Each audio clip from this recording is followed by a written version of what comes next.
Let's take a wider view of what to watch for tonight. We've got Steve Kornacki over at the big board. He's going to sleep there tonight, and he'll break down where we'll start seeing the results. But first, let's go to NBC's Hallie Jackson with a closer look. I mean, first of all, let's talk about Trump, shall we? Because I know he's hoping that we will, since he teased an announcement on November 15th.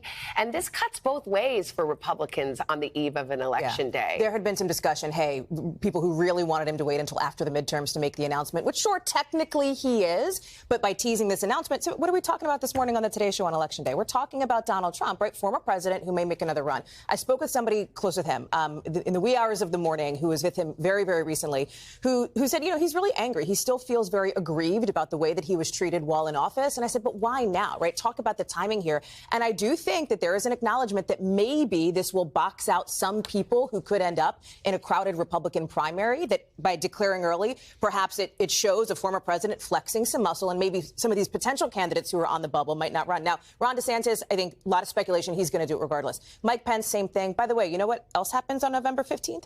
Mike Pence's book drops. His former vice president, somebody who he's had a difficult relationship with since the 6th. Well, this is all about 2024. I think we still have 2022 to discuss. And let's talk Republicans first. Sure. You know, all of the polls suggest the momentum is on Republican side. That said, a lot of these, like race by race, it's tight. It's as tight as it can be. What are the Republicans talking to you about? I think acknowledging that who knows which way it could go, but honestly, feeling good. I mean, just across the board, everybody that I've talked to has been feeling like at this point, the conversation is about managing expectations. In other words, if it's a medium-sized red wave versus a humongous red wave, are people going to say, well, even if Republicans did take back the House, it wasn't by a lot. So but the fact that the conversation is on expectation management, I think tells you a lot about where it is. The conversation is not so much about, hey, we're nervous about X, Y, and Z race. It's about how good should we feel. Now, again, you know, who knows what will happen, but I think that's generally the mood on that side. I mean, the Democrats, the fundamentals are against them. Right. The economy, history is against them. The party in power in the White House generally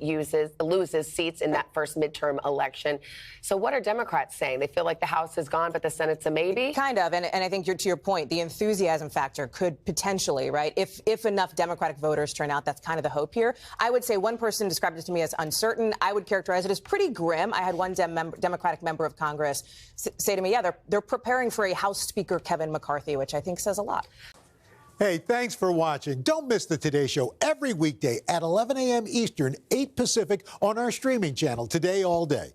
To watch, head to today.com/allday or click the link right here.